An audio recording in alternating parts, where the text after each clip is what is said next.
Olá! Estamos aqui para acolher você, família, você, educador, para mais um podcast Antares.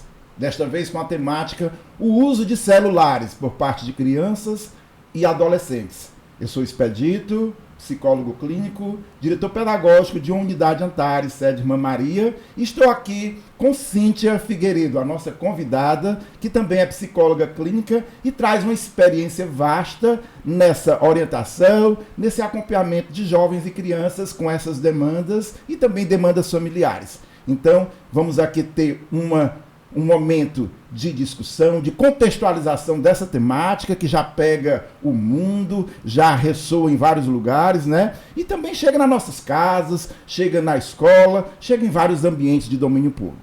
Então eu acho, estamos diante de um momento ímpar, né? Que é um momento bem pertinente dessas discussões. Cíntia, seja muito bem-vinda, já com um agradecimento imenso de ter acolhido o nosso convite, de estar aqui conosco nesses debates Antares. Olá, eu que agradeço. Queria primeiramente agradecer o convite, né, do Colégio Antares em participar desse momento, porque é um tema que é muito válido que a gente entre nessa discussão com diversos cuidadores, educadores, com as famílias, porque é um tema urgente, né? É algo que a gente trabalha, que eu trabalho todos os dias no consultório, que chegam demandas relacionadas ao uso de telas, então eu me senti muito feliz em poder participar, em poder contribuir para o desenvolvimento de um comportamento mais saudável, né, nas escolas. É nesse trabalho que eu acredito, um trabalho envolvendo a comunidade, envolvendo os cuidadores. Então, eu agradeço o convite, agradeço o Colégio Antares por estar aqui e poder contribuir, né, com os meus conhecimentos para o desenvolvimento saudável do comportamento desses jovens. Que bom.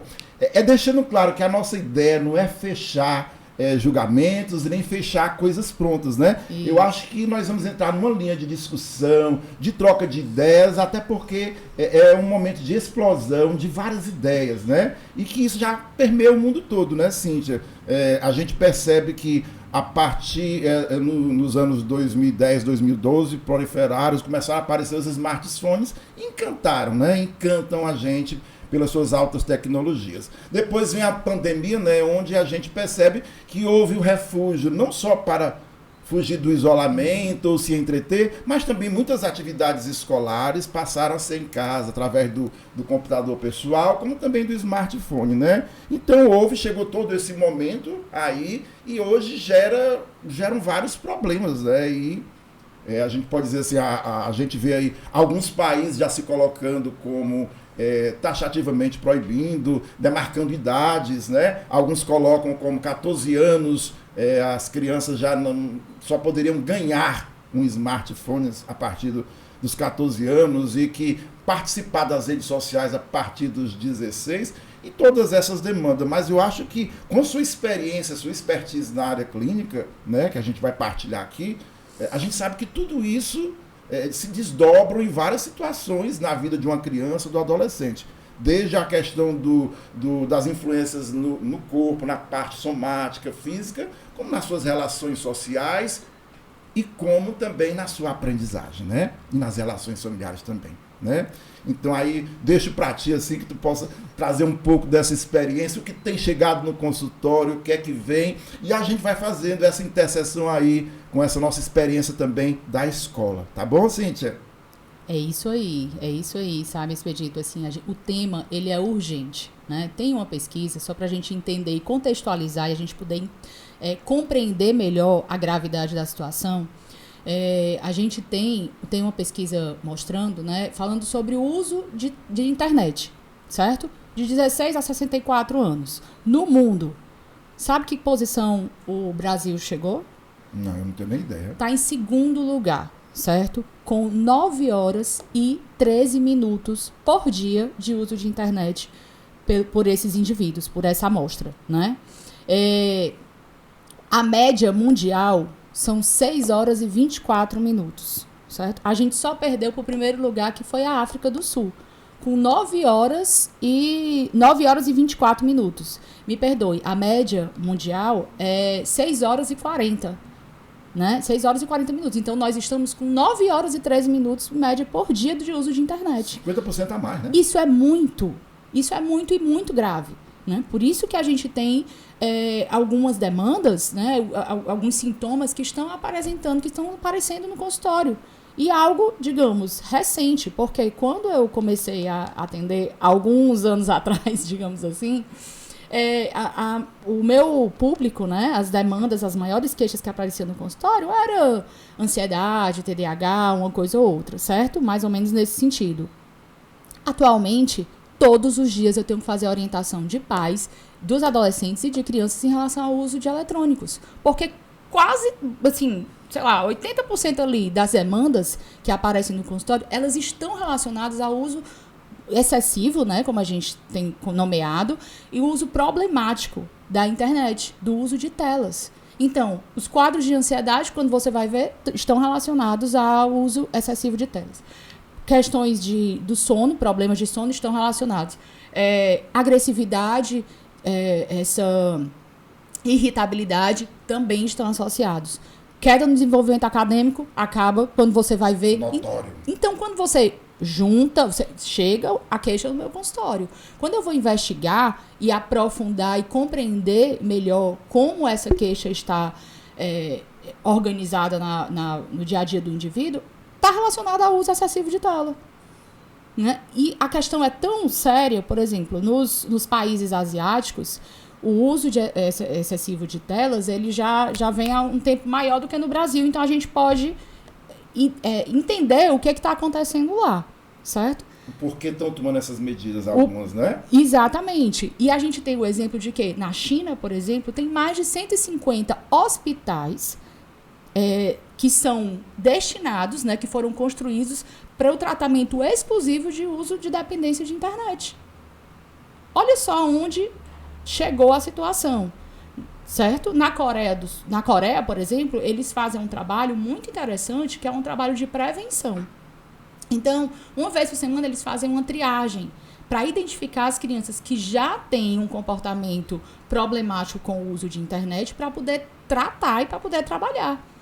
Então, a gente tem que ver o que está acontecendo em outros países, entender o que está acontecendo no mundo afora, para poder trabalhar as nossas crianças e os nossos adolescentes. No sentido de quê? De prevenção. Por quê? Porque já dizia o ditado, né? Prevenir é melhor do que remediar. Com certeza. Então, a gente tem que trabalhar, e os estudos mostram isso. As pesquisas mostram isso, o consultório mostra isso. Quando a gente faz a intervenção na infância, promovendo o desenvolvimento saudável dessas crianças com práticas e comportamentos e hábitos que são saudáveis, a gente protege, inclusive, na arquitetura cerebral, né? Então, no desenvolvimento desse cérebro, com comportamentos desde a infância, comportamentos que são hábitos saudáveis, que a gente vai falar sobre isso ainda no final, né? A gente vai falar sobre algumas orientações. Vamos dar algumas orientações, né, Cíntia? Para esse nosso grupo aí de família, educadores e todos os interessados nesse tema, né?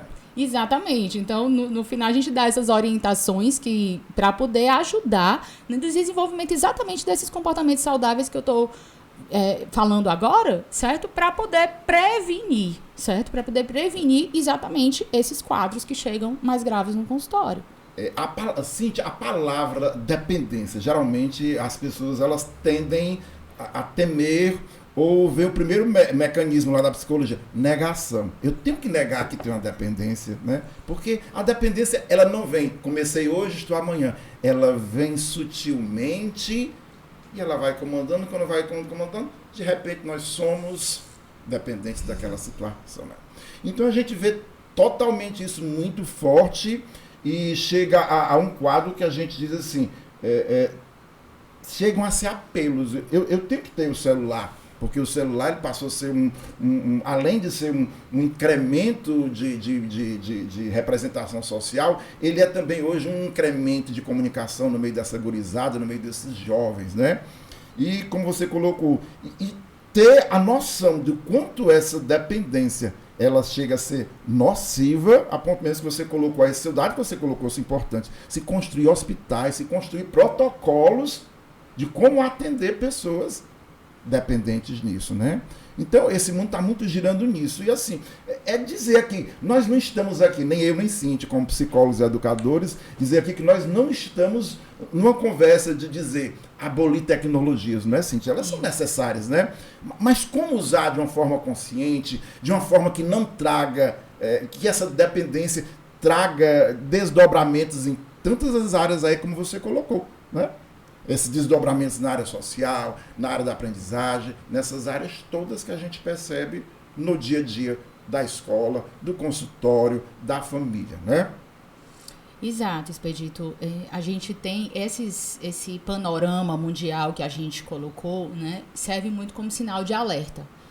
Sinal de alerta para que a gente possa identificar quais são as questões que estão aparecendo. Tá? E eu posso até falar um pouquinho sobre isso para ajudar os pais, os educadores, né, a identificar esses sintomas, certo? De início, para não chegar já numa fase, digamos, de incêndio no consultório para poder, né, devagar, resolver. Né? Então vamos lá. Vamos chegar entender, né, mostrar os sintomas, os principais sintomas para que as pessoas possam, os educadores e os pais possam identificar. Vamos colocar aí a hierarquiazinha, como é que ela vai acontecendo, né? Porque já começou a aparecer em que? Nas classificações de doenças mentais, que a gente tem o DSM e tem o CID, né? Que são duas classificações. No DSM, ele já aparece como... Já está aparecendo, né? No DSM-5 aparece transtorno de jogo pela internet. E no CID-11 já está aparecendo Gaming Disorder, né? Então, são nomenclaturas que são importantes, certo? Para a comunicação entre os profissionais e para que as pesquisas possam acontecer. Porque senão fica sem diagnóstico e esse paciente fica invisível ao SUS e às pesquisas. E então, assim, uma ênfase, né, Cíntia? São manuais de repercussão mundial, né? De grande credibilidade que permeia e orienta a nossa ação, o nosso trabalho, né? Muito fortes o DSM e o CID, né? E eles trazem exatamente uma classificação de sintomas para que as pessoas, os profissionais possam se orientar por esses sintomas, né? Como, por exemplo, e agora vamos colocar aqui quais sintomas são esses, né? A preocupação com os jogos online, então é aquele indivíduo, aquela criança, aquele adolescente que está o tempo todo pensando em jogos, certo? Sintomas de abstinência, muito semelhante aos sintomas de dependência química, certo? Como, por exemplo, por isso que eu falei da irritabilidade.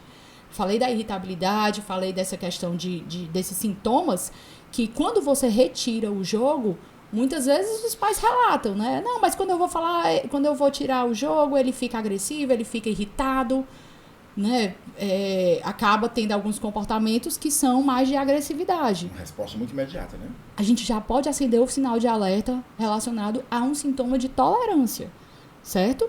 O sintoma de abstinência, na verdade. O sintoma de tolerância, como é sempre querer jogar mais. Então, de repente, 1 hora não basta mais, depois 2, depois 3, certo? Necessidade de jogar cada vez mais tempo do uso de telas, né?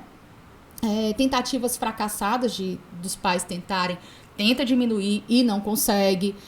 Perda de interesse, isso aqui é muito comum. Perda de interesse nos hobbies, nas atividades. Então, dia de sábado, ele não quer sair, não quer almoçar com a família, não quer mais ir para casa da avó, quer ficar no quarto jogando. A gente chama para passear, não quer mais. Então, também vamos acender esse sinal de alerta para essa perda de interesse em outras atividades. Manutenção do uso excessivo, né, desses jogos online, ele começa também a utilizar, isso é muito grave, que eu tenho tido muito cuidado no consultório. O que acontece? As crianças e os adultos também estão utilizando os eletrônicos como fuga de emoções, de sentimentos. Isso é uma questão muito complexa que a gente tem na terapia, porque ele não entra em contato com aquela emoção. Então, tem emoções como raiva, tristeza, medo, vergonha, e que eles precisam entrar em contato. É saudável, as emoções existem para que sinalizam algo que a gente precisa dar uma atenção. Não tem como eu ser empático com o aparelho. Eu não posso ter empatia com o aparelho. Eu tô triste, de pessoa, eu tô ansioso, eu tô com alguma demanda, eu tô com uma emoção, eu pego a tela e aquilo ali é engolido. Isso. E tem questões, tem consequências, né, que são graves para o desenvolvimento dessa criança, desse adolescente. E ele vai aprendendo a utilizar esse mecanismo como fuga, certo? Então, que só ressaltar essa questão e coloca em risco, né, algumas atividades, como, por exemplo, o desempenho acadêmico, o sono. Então, eles começam a dormir menos. Quantos pacientes eu atendo que acontece isso, né? Tô dormindo mais tarde. O que fica fazendo? Tá no telefone, tá nas redes sociais, tá jogando. Então, diminui. E repercute no dia seguinte. Com certeza. Repercute em todas essas atividades. Às vezes, deixa de comer, né? Não consegue nem perceber essa questão da fome e perde esses horários jogando e nas redes sociais, de certa forma. Então, eles começam a ter prejuízos nessas áreas que são de socialização com a família, perdem prejuízo, tem prejuízos também na questão da alimentação, no sono, atividade física, praticam menos atividade física. Com isso, a gente tem uma queda nas habilidades sociais, menos momentos com a interação, na interação com a família. Então, são menos situações, menos momentos em que a família tem a oportunidade de colocar ali, ensinar valores e princípios que são tão importantes para o desenvolvimento desses jovens. O que acontece, muitas vezes, eu vejo o quê? Pacientes com valores e princípios completamente diferentes da família. Eu recebi um paciente uma vez que ele tinha um sotaque paulista. Os pais eram cearenses, não tinha nenhum paulista. E quando eu questionei, né? Não, é um youtuber que eu... É a interação dele, né? É a interação dele. É um youtuber que eu assistia que era paulista e eu peguei o sotaque. Meu Deus. Quando se pega sotaque, o que se pensa em relação a valores e princípios? Essa criança, ela está sendo... digamos, educada e está absorvendo valores e princípios de quem? Então, se os pais não têm esses momentos... Resgatar suas raízes, né? Com certeza. Se eles diminuem esse tempo, porque os valores e princípios a gente passa no dia a dia. É uma situação ou outra que você participa ali e que você tem a oportunidade, que você está no meio da rua, você vê algo, você tem a oportunidade de passar ali um valor e um princípio que é da sua família, que você acredita. Se eu não estou atento, se são outras pessoas na tela, né, que estão passando isso, eu perco uma chance, né, única de passar esses valores e educar essa criança. Eu poderia dizer assim, que o celular entra aí de uma forma sutil, silenciosa, como castrador dessa boa relação com a família, dessa possibilidade de ter uma boa reatividade a emoções, ao contato com o outro, né? Então é um roubo, né? É um castraço, né? Dessa situação. E grave. Grave porque se a gente perde essa lacuna, se a gente perde esse momento, é difícil resgatar depois. Com certeza. É um contínuo. Então, se eu tenho... É diferente eu ter uma criança que está em desenvolvimento, que está em construção, e eu consigo resgatar esse momento de união com a família, certo? E com os colegas também, né? Porque a gente está falando de habilidades sociais. Então, se a gente tem uma lacuna aí, quando chega um adolescente que já está há anos dentro do quarto, convivendo apenas com a tecnologia, né, a gente tem uma dificuldade maior. Como é que eu vou fazer essa ponte? Baseada em quê? Com que link? Né? Como é que eu vou construir essa ponte?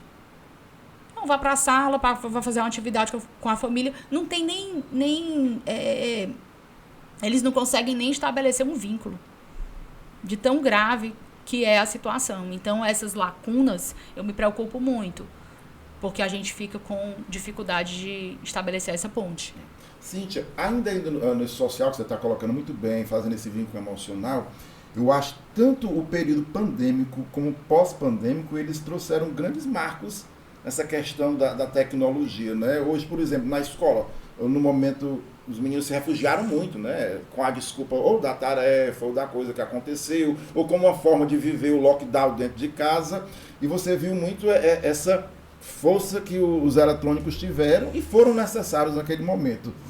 E quando a gente chegou depois na pós-pandemia para resgatar esses meninos, nós chegamos a encontrar tanto os meninos com uma alta autonomia social, de dizer assim, eu não quero estar em sala, mas eu estou elétrico, eu quero me movimentar, como aqueles bem introvertidos e bem dependentes do eletrônico. Que você viu assim, esses dois antagonismos, dois polos, tá entendendo? Uns que conseguiram realmente fazer do momento pandêmico uma fuga ou um encontro com o social, de ter relações saudáveis. Eu acho que depois a gente pode até ver essas dicas aí na fim, com a família, como aqueles que se refugiaram dentro dos eletrônicos, né? É um desafio para a gente. Confesso que a gente tem um momento antes da pandemia e a gente tem agora um momento pós-pandemia com características muito distintas e que o que aconteceu na pandemia foi uma autorização, né, mundial, como você disse, foi necessária. Né, naquele momento. Né, então, naquele momento foi necessário, naquele momento foi importante para a questão realmente, para lidar com aquela situação toda, mas agora a gente tem um desafio pela frente, porque foi autorizado, foi incentivado isso também. Então, as crianças adquiriram hábitos relacionados ao uso de telas. E agora, para tirar, é mais complicado. Posso dizer assim, perdemos essa rédea, a sociedade, a família, a escola, e temos que fazer esse resgate. Como fazer esse resgate? Né? Isso, exatamente. A gente tem que tentar, tem que primeiro entender o que aconteceu. Perfeito, porque a gente só consegue fazer uma intervenção a partir do momento que a gente entende o que aconteceu ali naquele panorama, naquele momento. O que acontece? A gente incentivou esse uso de telas e a questão é bem complexa e multideterminada. O que acontece? Existe uma questão da neurociência também envolvendo aí, certo? O uso excessivo de telas, ele muda a arquitetura do nosso cérebro, certo? Tem estudos mostrando que 6 semanas de jogos, eles já são suficientes para a diminuição da massa cinzenta em determinadas áreas. Né? Tem estudos mostrando também a questão dos receptores de dopamina, né? A quantidade de dopamina que é liberada, extracelular. Então, muda a arquitetura do nosso cérebro. Então, não é só... Por isso que eu digo, a questão é muito complexa. Existe o sistema de recompensa no cérebro que é responsável pela questão da dependência. Quando existe uma enxurrada de dopamina, como eu tento explicar didaticamente para eles, de muita dopamina, que as telas, elas liberam muita dopamina no cérebro. Então, isso vai causando uma dependência. Eu tenho, depois da pandemia, quando a gente junta essas informações com a pandemia, eu criei agora uma dependência realmente do uso do eletrônico. Certo? E essa dependência, a gente precisa entender que ela existe, entender os riscos, né, que realmente tudo isso acarreta, as consequências de tudo isso, para poder fazer esse desmame. Por isso que muitas vezes é tão difícil. Por isso que muitas vezes a gente vê esses sintomas de tolerância, de abstinência, essa irritabilidade. E é isso que a gente tem que combater, né? Mas saber por onde trabalhar, saber como utilizar esses recursos. Você vê aí a questão do mosaico do que envolve, né? Nós começamos aí pelo social, pela família, você já entrou aí na questão neurológica, né? Aí dos neurotransmissores, né? Então a gente vê assim, o quanto essa dependência, ela move várias áreas aí. E a gente diz assim, e de uma camada ou de uma faixa etária realmente, que eu acho assim, que nós, educadores, famílias e profissionais de saúde, temos que nos voltar. Eu acho que está na hora, mais do que urgente, de nós nos voltarmos para essa atenção. Não só psicólogos, não só pessoal da educação, não só, mas nós, família, sabe? Família tem que se unir. Lá em São Paulo, não sei se você já ouviu falar, assim, que já tem um grupo de mães, eles chamam o movimento Desconecta. E eles já dizem, nós sabemos das limitações, porque a escola passa por questões de legislação, né, por questões de reorganização desse itinerário, de fazer essas mudanças que você colocou, esse desmame. E eu achei interessante que numa das falas de uma das fundadoras desse grupo, ela diz assim, tem que começar de nós. E nós compreendemos que a escola tem algumas pendências de legislação. Mas se começar de nós esse desejo, essa compreensão do que você já começou, da questão social, relacional, orgânica e tudo mais, se começar da família, há uma retomada muito boa.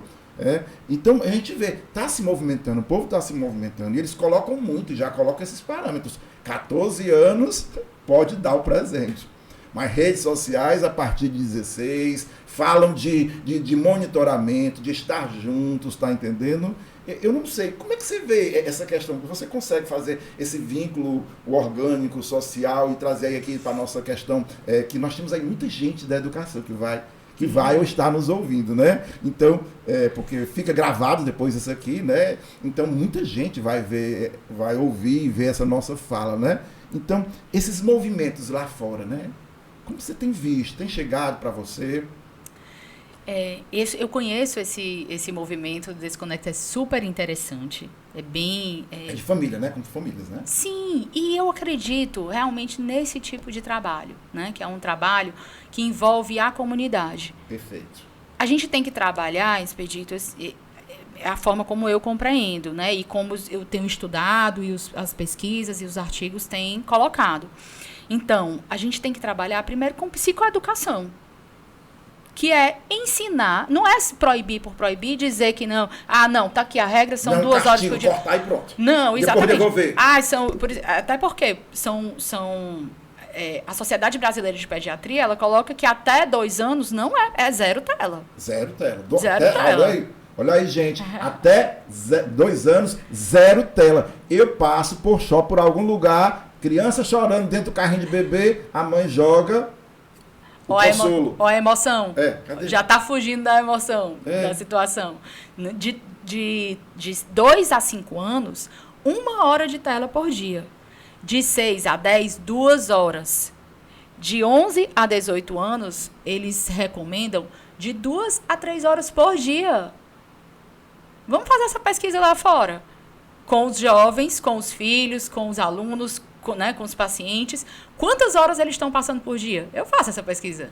Quantas horas por dia o nosso filho, o nosso aluno está voltado ao celular? Talvez a gente saiba e a gente não saiba. Exatamente. É essa a questão, né? Então, é algo muito maior do que a gente imagina. E esse trabalho, como eu estava falando anteriormente, ele precisa ser feito em grupo, dentro da comunidade. Por isso que eu estou falando também da psicoeducação, para a gente entender qual é o problema. A gente só faz intervenção quando a gente entende o que está acontecendo. A gente não faz intervenção às cegas. Por isso que a intervenção a gente deixa por último, para primeiro a gente entender o problema. Essas questões, as telas, elas são feitas, são estudadas, são fabricadas. Tudo isso eu converso com as crianças. Dos meus pacientes, que eu trabalho essa questão dos eletrônicos, eu ensino tudo isso, que é a psicoeducação que eu estou falando. São desenvolvidas para que aconteça a dependência. E aí eu mostro para eles, olha, quando você está dependente dessa tela, desse instrumento, quem é que está ganhando dinheiro? Aí eles dizem, quem inventou, o dono do videogame, né? Exatamente. Aí eu disse, olha, no Vale do Silício, eles contratam as pessoas que são mais inteligentes, que conseguem desenvolver esses projetos e tudo. Para quê? Para poder criar nos adolescentes e nas crianças, né? Exatamente, é isso. Como seduzir. Como seduzir e como, por quê? Porque quanto mais tempo eles passam, maior sucesso daquela empresa, daquele produto, certo? E esses produtos a gente consegue, da área, a gente consegue identificar exatamente o que está acontecendo, certo? Então, tem um reforço social que muitas vezes as pessoas que estão utilizando, as crianças, né, os amigos que estão utilizando aquele jogo, então eles falam sobre o jogo e a criança acaba tendo que participar. Então, existe esse reforço social. O jogo, ele te dá previsibilidade. A vida real não te dá, Expedito. Isso.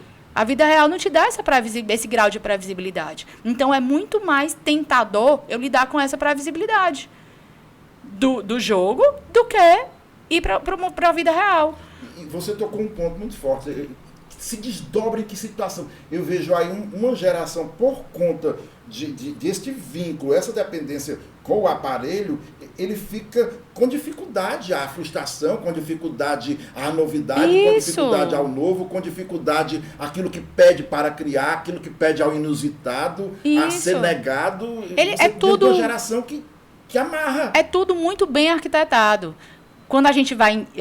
Tem alguns jogos desses que eu baixo para poder jogar e para poder entender o que está acontecendo. Quando você entra, sabe o que é? Você desbloqueia um baú, por exemplo. Aí, o próximo baú, com 24 horas, vai estar aberto. Você pode desbloquear o próximo baú para ganhar as moedas, para ganhar as gemas, para ganhar diamante, o que seja. Daqui a 24 horas. Desafios. Então, ele já fica com a expectativa, já fica com a ansiedade para poder, daqui a 24 horas, abrir o baú de novo. Então, começa a, né, perturbar o pai, como diz assim, né, para poder ter acesso à internet de novo, ao eletrônico, aquele produto de novo. Então, tudo é pensado. Esse unboxing que eles fazem também, de abrir um produto surpresa, é muito bem pensado no que se refere à dependência e de você criar essa expectativa de vício. Então, com os meus pacientes, eu trabalho essa psicoeducação.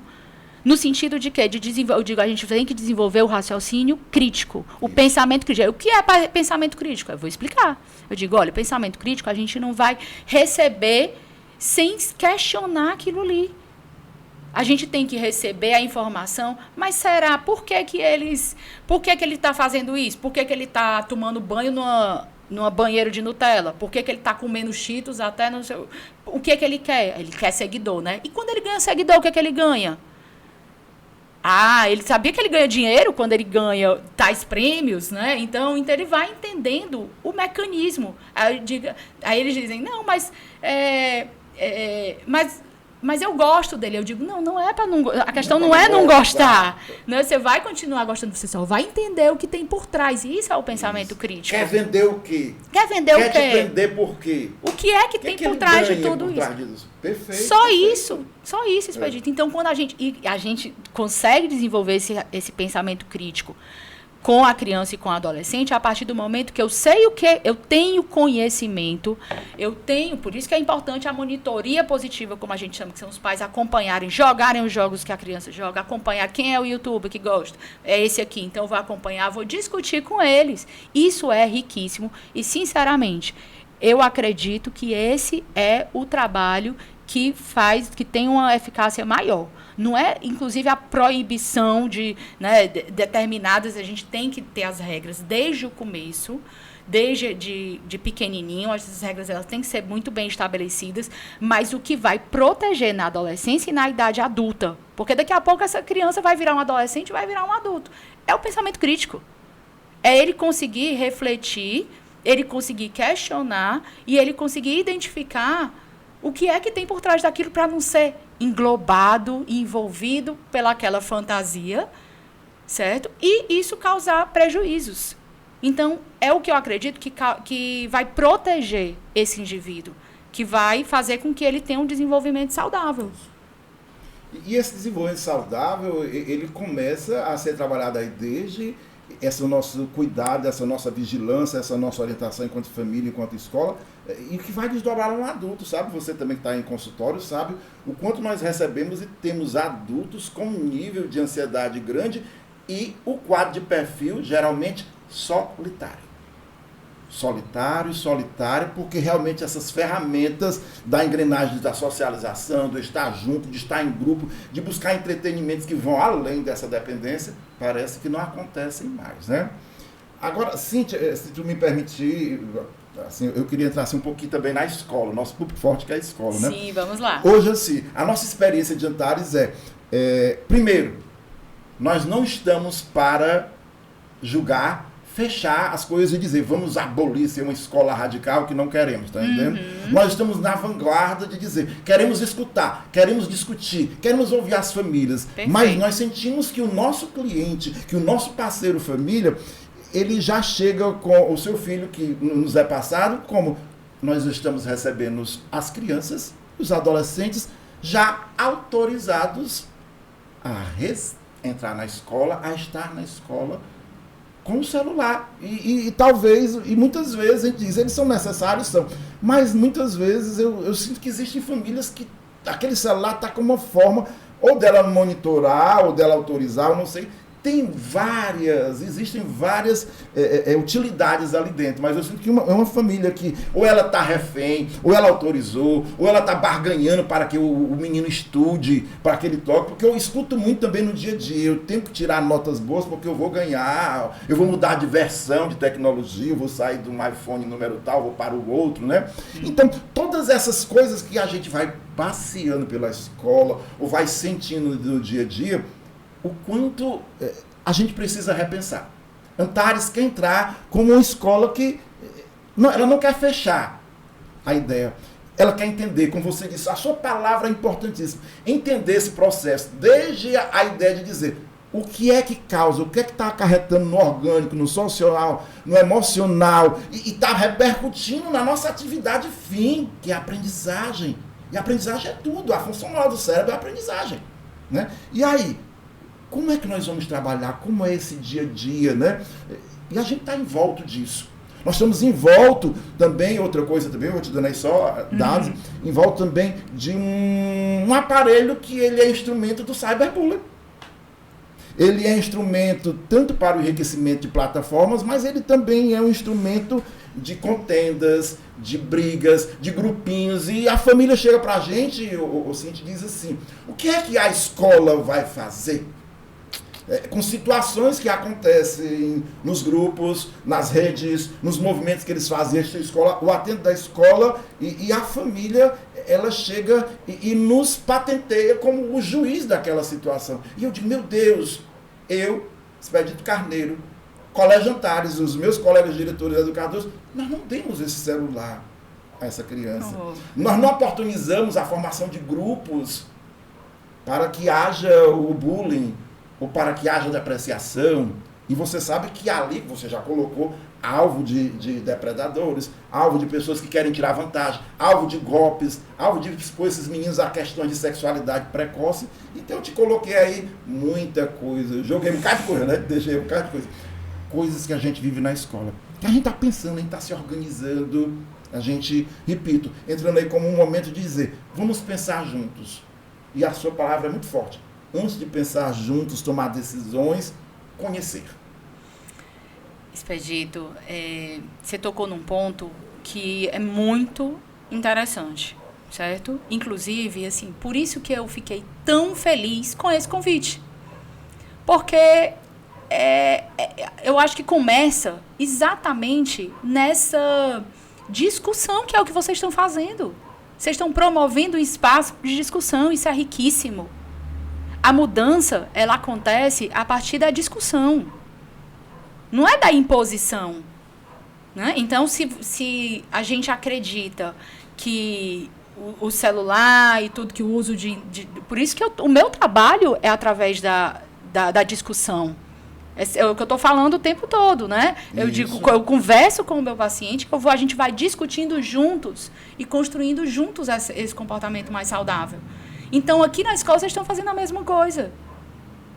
Vocês começarem a discutir é o primeiro passo. E digo, o mais importante. Para o desenvolvimento, para que as famílias elas possam pensar junto com a escola. Inclusive, a gente pode deixar esse canal aberto, né, para que as pessoas mandem dúvidas, né, e a gente pode ajudar, porque o nosso intuito aqui é ajudar. Né? Eu me senti muito feliz com esse convite em poder contribuir, porque é essa construção, essa discussão que é importante, essa conscientização, para que juntos possamos pensar no que fazer. A gente tem que entender que essa geração é a primeira geração que nasceu nas telas. Isso tem um peso muito grande. Então, é quase como se a gente estivesse fazendo um experimento social. E a pergunta é, o que vai acontecer com esses jovens que nasceram nas telas? Como serão as gerações posteriores? Como serão as gerações posteriores? Tá? Então, a gente tem uma responsabilidade, inclusive, essa é a última geração, né? A nossa, digamos assim, né? Dos pais, tá entendendo? É a última geração que não foi educada nas telas. Então, essa geração dos pais de hoje em dia, a gente ainda tem uma referência de como é viver sem tela, como é uma infância com menos uso de tela. Daqui a pouco a gente não tem mais essa geração. A gente só tem geração... Então, a gente tem a responsabilidade, o compromisso ético, profissional, social, de cuidar das próximas gerações. Porque daqui para frente é só a geração que vive. E eles não têm não tem parâmetro. Ele não tem Eles referencial. não têm referencial. Outra época que não tinha isso. Eu digo assim, eu sou um pós-50, né? Você deve ser bem mais nova do que eu, né? Mas eu digo assim, eu tenho o privilégio de ter passado pela virada do século, pela virada do milênio, ter sofrido uma pandemia e dizer assim, eu vi a fita cassete. Eu vi o som Pioneer, eu vi a caixa de som, eu vi o equalizador, eu vi o gravador, né? Eu vi o telefone rock, eu vi o telefone de tecla, né? Entendeu? Então todas essas coisas que fizeram com que eu tivesse referenciais de outros materiais ou de outras tecnologias ou de outras coisas que também me ajudavam a me aproximar de outras possibilidades de interação. Pensar, né? diferente. Pensar diferente. Daqui a pouco eles não sabem então, mais. De repente, essas crianças, elas nascem nessa geração, mas não tem referencial. Se nasce e não tem referencial, e os pais não dão esse referencial, então a sociedade é isso. Acabou. É aqui. Nós estamos certos. Fecha-se a questão. E pior, é uma geração, eles estão o tempo todo, eles não sabem o que é estar desconectados. Nós sabemos. Isso. Nós ainda sabemos o que significa. É uma conexão perpétua, se você prestar atenção. E eles começam a não ter essa sensação de... como se fosse uma necessidade de estar conectados. Vocês já pararam para pensar como é que o adolescente se sente quando ele está desconectado, quando ele está sem a conexão com a internet? Então, é um desespero. É um desespero. Né? Igual o dependente de outras substâncias. Né? Exatamente. Eles trazem. Fui para uma serra, fui não sei para onde, não tinha. E aí, como é que foi lá? Nem tinha internet. Aí foi horrível, não tinha internet. Eu digo, opa. Tipo assim, sabe o Cíntia? Tio, diga meu filho, professor tomou meu celular. Eu disse, mas ele não vai ficar com o seu celular, filho. Eu quero saber que hora que ele me entrega. No final da aula ele entrega. Mas eu preciso dele na minha mão. Eu disse, no final da aula, a gente entrega o seu celular. Não que a gente queira o seu celular ou coisa parecida, mas estava atrapalhando você em algum lugar, né? Eu digo assim, Cíntia, esse nosso tema é riquíssimo, né? Demais. E tu sabe que eu estava olhando aqui, nosso tempo está correndo. Não, então vamos para as orientações. Vamos aqui. Eu achei muito bonita a palavra conecta e o desconecta, né? Esse grupo lá de São Paulo de mães e quando é que é importante desconectar? Quando é que o conectar é importante? Porque a gente não pode fugir disso, né? E assim, a partir da tua expertise, da tua prática, onde você trabalha aí com crianças, adolescentes e alguns adultos, né? Que dicas nós podemos deixar aqui? Até dicas que possam ser feedbacks para futuros desdobramentos ou continuidade dessa temática, né, Cíntia? Porque é riquíssima, tá bom? Exatamente. Não há um fechamento, nós não estamos fechando. Nós estamos fechando esse encontro, Cíntia. De forma alguma, a gente tá... Deixa aberto a ideia... para eu te convidar depois, viu? Opa, e a gente dá outra continuidade. Mas eu estou convidando a Cíntia aqui, pela expertise dela, o trabalho dela, que orientações nós podemos dar assim, nesse momento? Coisa prática do dia a dia. Vai lá, contigo. Verdade, assim, essa questão das orientações... acho que dava outro podcast, dava né? Outro podcast. Mas aí porque tem sessões que eu faço só palhinha, como diz o pessoal da linguagem. Um spoilerzinho aí pra gente. Então, essa questão do que a gente pode fazer, né? E você falou algo muito interessante, Expedito, que é a construção. A gente está em construção, não está fechado. A gente está desenvolvendo todo esse sistema, certo? Então, primeira questão que a gente precisa estar em alerta são para esses sintomas que a gente falou anteriormente, esses sinais. A outra questão é a prevenção. A gente começar de pequenininho, adiar o quanto mais o que puder, eu digo assim, o que puder a entrada dar o celular. Esse presente. Certo? Esse presente. Então, pode adiar o que conseguir. Quando for dar o celular, eu sempre peço para quê? Para que eles já façam um contrato. Né? Já façam ali as regras. Quais são as regras de uso desse aparelho? Então, quais são os horários que pode usar, lugares que pode usar, na cozinha não pode, ou quando tiver nas refeições, porque são momentos de interação com a família. São momentos em que são trocadas essas informações, né? Conversa e tudo. Então, não é para estar celular na hora das refeições, então não pode. Dentro do carro a gente vai conversando sobre qual foi o dia, à noite, antes de dormir, não pode. Então, quais são as regras para o uso desse eletrônico? Tem que ser efetivadas essas regras na entrega do aparelho. Outra coisa, entrada em redes sociais. Precisa de eu chamo a educação para a mídia. Então, quando eu entrego esse aparelho, eu tenho que educar para a mídia. Eu acredito muito no trabalho da educação. Meu filho para um grupo, rede social, para um grupo de pessoas, de instituição, de desconhecidos. Isso é pesado, Cíntia. Muito e muito grave. Então, quando eu vou colocar as redes sociais, e quando eu vou, a criança vai ter acesso, né, o adolescente, na verdade, porque é para ser um adolescente já, que vai ter acesso a essas redes sociais. Eu também tenho que educar para isso. Não é porque, as pessoas confundem, não é porque eu sei mexer no celular que eu tenho conhecimento sobre o que é o bullying, o cyberbullying, as pessoas, fake news, as pessoas que estão por trás daquilo ali. Maturidade para lidar com vários tipos de pessoas que estão escondidas atrás dessas telas. Com que intencionalidades, hein, minha amiga? Muito grave isso. Então, a gente precisa, primeiro, entender que quando você quando você presenteia com um eletrônico, com um celular, ele precisa ter regras de uso. A gente precisa trabalhar com essa educação para a mídia. Outra questão, rotina saudável. Então, a criança precisa ter uma rotina. Estou falando de criança porque eu estou falando de prevenção, tá? Isso. Sempre lembrando, mas a gente faz esse paralelo. Então, precisa ter uma rotina saudável. A questão da alimentação. Hábitos de sono, porque senão entra aí madrugada adentro, né? E os prejuízos do sono e o que a gente já sabe que isso pode causar. Reais. Valores e princípios muito bem estabelecidos, isso também vai ajudar bastante.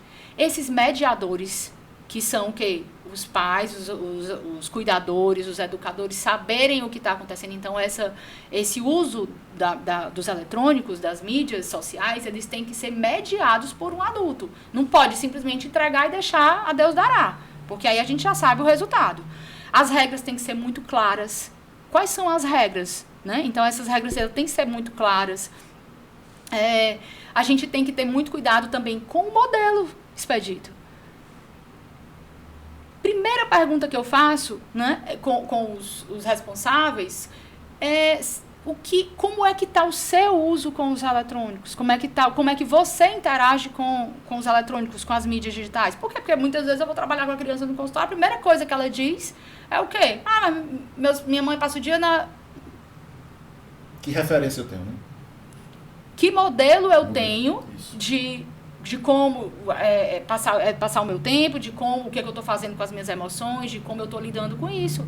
Então, eu preciso primeiro olhar para que modelo, que exemplo eu estou dando, certo? Para essa criança, né? E esse adolescente também.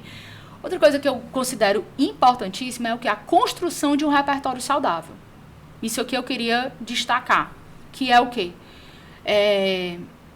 A gente tem trabalhado muito nesses tratamentos em que, às vezes, a gente fica batendo na tecla do que é inadequado. E o que a gente tem visto que tem um efeito bem legal é a construção de um repertório saudável. Então, o que eu vou fazer? Em vez de bater na tecla do que está inadequado, eu vou construir o que eu quero. Né? Eu quero o que eu acredito para aquela criança. Então, vamos procurar uma atividade física. Vamos criar o hábito de fazer uma caminhada na praça, de fazer uma caminhada. A gente tem as praias. Vamos fazer uma caminhada na praia, vamos fazer um andar de bicicleta.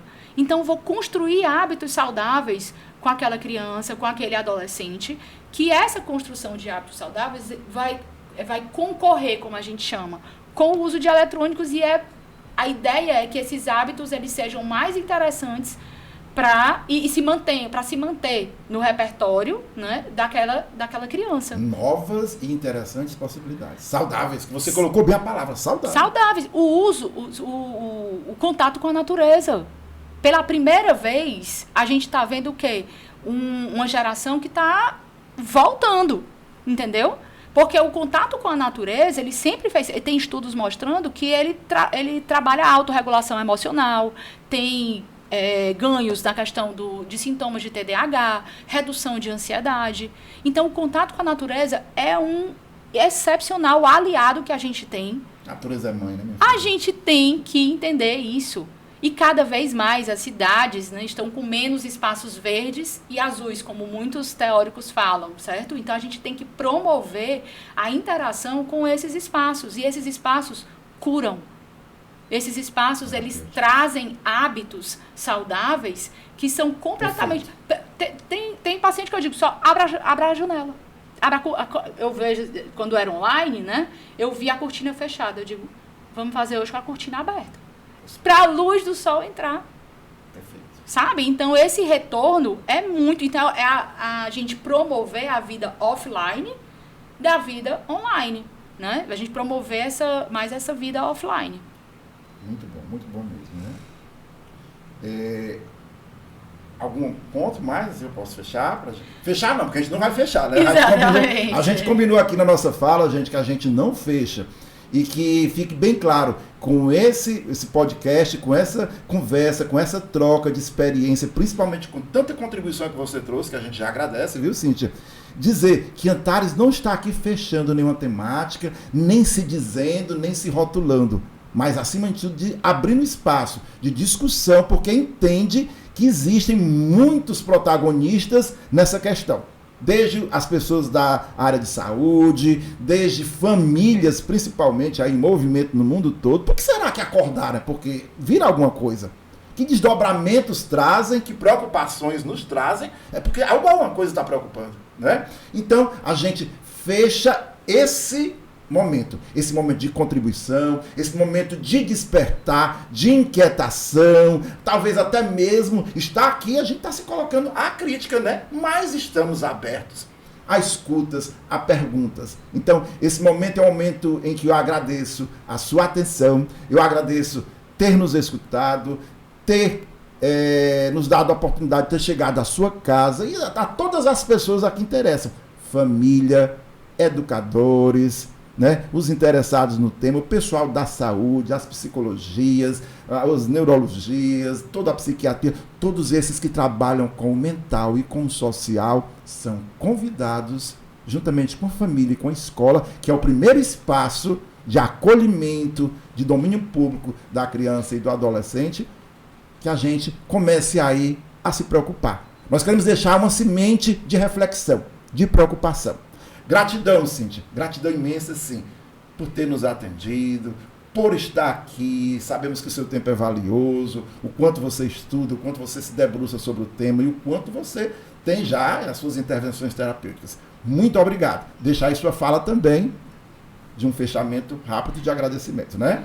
Eu queria só agradecer realmente por essa oportunidade, né? Uma oportunidade de poder contribuir para o desenvolvimento saudável, que é algo que eu vejo muito grave, né, no meu dia a dia e que eu me preocupo muito.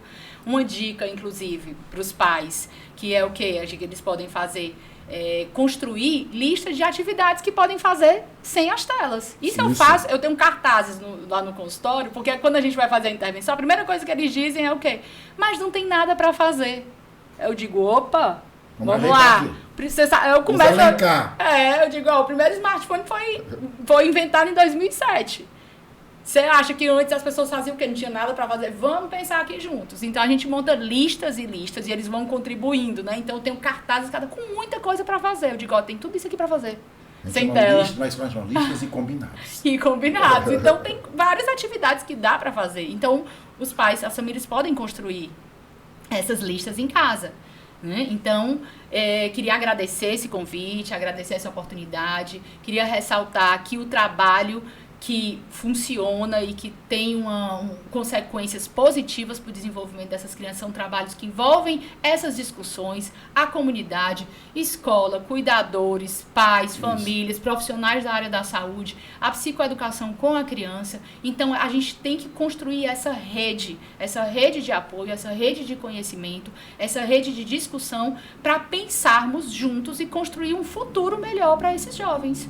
Porque é essa responsabilidade que nós temos hoje. Então, muito obrigada Antares. Nós te agradecemos demais. Foi ótimo. Foi muito bom. Vai aqui o nosso abraço, finalizando este momento e dizendo, aqui abrimos um espaço de discussão, de reflexão, inquietação, principalmente de parceria no que pode vir beneficiar os nossos jovens, as nossas crianças e todas as pessoas. Obrigado pela escuta, pela presença, por estar conosco em mais um podcast Antares Altas Ideias.